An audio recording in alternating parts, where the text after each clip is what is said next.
రాజీవ్ మీరేమంటారు? మన నాయన మనోహర్ గారు అబ్బే మేము అట్లాంటి ఏం చేయలేదు, మా వేరే పార్టీ కోసం అని చేశారని మేము ఎందుకు చేస్తా ఉన్నారు. మరి గతంలో చంద్రబాబు గారి కోసం టీడీపీతో పొత్తు కోసం నేను నానా చివాట్లు తిన్నానని కూడా గతంలో పవన్ కళ్యాణ్ గారు అన్నారు. ఇప్పుడు ఆ విషయం కూడా గుర్తుకొస్తుంది కదా. సో ఓవరాల్గా నాగేశ్వర గారు నిజం చెప్పారా, నాయన మనోహర్ గారు నిజం చెబుతున్నారా? సార్, ఒకటి కేశవ గారు, మీకు ఇంద్రనీల్ గారికి, సాక్షి టీవీ న్యూస్ ఛానల్ వీక్షకులందరూ కూడా నా హృదయపూర్వక నమస్కారాలు, శుభోదయం. ప్రొఫెసర్ నాగేశ్వరరావు గారు అనే వ్యక్తి చాలా న్యూట్రల్ గా ఉండేటటువంటి అనలిస్టు. ఆయన కూడా విద్యావంతుడు, మాస్ కమ్యూనికేషన్స్, జర్నలిజము ప్రొఫెసర్ గా పనిచేసినటువంటి అనుభవం. ఆ వ్యక్తి ఏ రోజు కూడా, అంటే మా వైపు కొన్ని ఇప్పుడు రాజకీయ పార్టీలు అనేది ఒక్కొక్కసారి తప్పు నిర్ణయాలు, చాలా సార్లు మంచి నిర్ణయాలు తీసుకునే అవకాశం ఉంటుంది. ఎవరు కూడా 100% ఏ వ్యవస్థలోనే కరెక్ట్ గా ఉండలేరు, అది మానవ నైజం. మా తప్పులను కూడా ఏదన్నా ఉంటే ప్రశ్నించినటువంటి వ్యక్తి ప్రొఫెసర్ నాగేశ్వరరావు గారు. అటువంటి ప్రొఫెసర్ నాగేశ్వరరావు గారిని ఈ రోజు ఒక అడుగు ముందుకేసి జనసేన పార్టీ నాయకులు సోకాల్డ్ ఏదైతే మేబీ ఇది మనోహర్ గారు లైన్ అయి ఉంటది, ప్రొఫెసర్ నాగేశ్వరరావు గారు వైఎస్ఆర్ కాంగ్రెస్ పార్టీకి అమ్ముడుపోయారు, ఆయన పేటీఎం అని చెప్పి ఎవరైతే ఆ కిరణ్ రాయల్ అన్నటువంటి వ్యక్తి మాట్లాడడం వాళ్ళ పార్టీ ఆలోచన తీరుకు అర్థం పడుతుంది.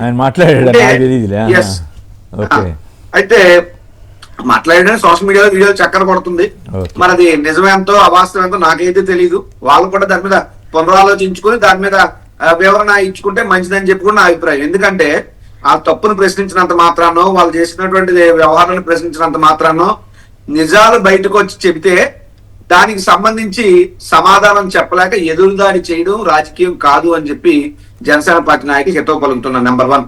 నెంబర్ 2, పవన్ కళ్యాణ్ గారికి ఎందుకో మొదటి నుంచి జగన్మోహన్ రెడ్డి గారి మీద కోపం, పగ, కసి, ద్వేషం ఇవన్నీ ఆయన యొక్క మాట తీరులో మనకు ప్రస్ఫుటంగా కనిపిస్తూ ఉంటాయి. జగన్ నిన్ను వదలను, అలాగే 2019లో కూడా ఎట్టి పరిస్థితుల్లో జగన్మోహన్ రెడ్డిని సీఎం కానివ్వను, ఇది నా మాట, ఇది నా శాసనం, ఇలాంటి మాటలు ఎందుకనో మన రకమైనటువంటి విద్వేషపూరితమైనటువంటి అభిప్రాయం జగన్ గారి మీద ఎందుకు పవన్ కళ్యాణ్ గారికి పర్సనల్ గా పెట్టుకున్నారో మాకు తెలియదు. అదే సమయంలో 2019 నుంచి 24 మధ్యలో ఈయన ఒక సీట్ కూడా రాకుండా అనేక సభలు సందర్భాల్లో మాట్లాడినప్పుడు జగన్మోహన్ రెడ్డి గారికి చెప్పి, కేంద్రానికి చెప్పి జగన్మోహన్ రెడ్డి గారు మిమ్మల్ని అలా చేస్తారు, మిమ్మల్ని ఎలా చేస్తారని అప్పుడు మాట్లాడింది.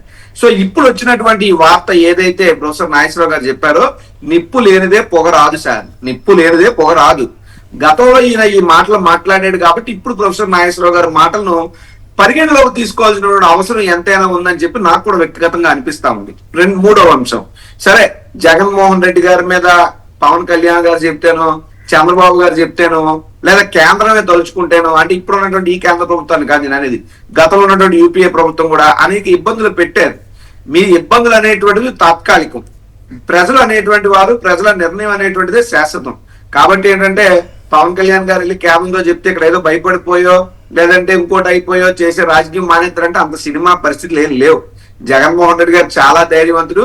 ఆయన మాలో అందరిలో కూడా నింపినటువంటి ధైర్యం, స్ఫూర్తి ఈ రోజు మా పార్టీని, మా నాయకులని, మా కార్యకర్తలని నడిపిస్తా ఉంది ప్రజలకు అండగా నిలబడేటటువంటి దారిలో. కాబట్టి ఏదో పవన్ కళ్యాణ్ గారు వెళ్ళి ఎవరికి ఏదో చెప్పేస్తారంటే భయపడిపోయే పరిస్థితులు ఎవరు లేరు. చెప్పుకోండి, కేంద్ర ప్రభుత్వం కాకపోతే వెళ్ళి ట్రంప్ తో చెప్పుకోమని ఎవరికి కావాలి, అది వేరే సంగతి. ఇంతకీ నాయన మనోహర్ గారు నిజం చెప్పారా, ప్రొఫెసర్ నాగేశ్వర గారు నిజం చెప్పారా? దేనికి ఆధారం కనపడతా ఉంది? గతంలో కూడా ఈయన జగన్ గారి ఉద్దేశించి కానీ లేదా తెలుగుదేశాన్ని పొత్తు కోసం చివాట్లు కూడా తిన్నంత వరకు వెళ్ళారు కదా. సో కాబట్టి ఇవన్నీ నమ్మాల్సిన పరిస్థితి. ప్రొఫెసర్ నాగేశ్వర గారు నిజం చెప్పారనే ఫీలింగ్ అయితే కలుగుతుంది కదా అనేది నా ప్రశ్న. 100% ప్రొఫెసర్ నాగేశ్వరరావు గారు చెప్పిన మాట వాస్తవం అనేటువంటిదే నా ఫీలింగ్ కూడా. అంటే ఇక్కడ 2 అంశాలు ఉంటాయి. ఇప్పుడు మీరు చెప్పారు గతంలో తెలుగుదేశం పార్టీ బీజేపీ పార్టీతో పొత్తు పెట్టుకునే సందర్భంలో కేంద్రంతో నేను చివాట్లు తిన్నానని కూడా ఇదే పవన్ కళ్యాణ్ గారు మాట్లాడారు. మరి కేంద్రంతో చివాట్లు పెట్టించుకున్నా కూడా పొత్తు పెట్టుకునేటటువంటి స్వీట్లు మరి చంద్రబాబు నాయుడు గారు పవన్ కళ్యాణ్ గారికి ఏం పెట్టారు మరి అదైతే మమ్మల్ని అడగండి, మాకు తెలియదు. కానీ ఒకటి. 2వ అంశం, పవన్ కళ్యాణ్ గారు కొన్ని అవగాహనతోనూ అనుభవంతోనే మాట్లాడతారు, మాక్సిమం అవగాహన రాహిత్యంతోనే మాట్లాడతారు. ఇదే పవన్ కళ్యాణ్ గారు చెప్పారు ఏమని, కేంద్రంలో నాకు ఇంటెలిజెన్స్ వ్యవస్థలు ఉన్నాయి, కేంద్ర ఇది చెప్పారు 30,000 మంది అమ్మాయిలు తప్పిపోయారని చెప్పి కేంద్రం గురించి కూడా మాట్లాడాడు. కేంద్రం ఏ రోజు ఎక్కడ దాన్ని అధికారికంగా ప్రకటించింది లేదు, ఇంకోటి లేదు. ఈయన ఊరికే పవన్ కళ్యాణ్ గారు రాజకీయంగా రాజకీయంగా పబ్బం గడుపుకోవడానికి చెప్పే మాటలు కూడా కొన్ని ఉంటాయి.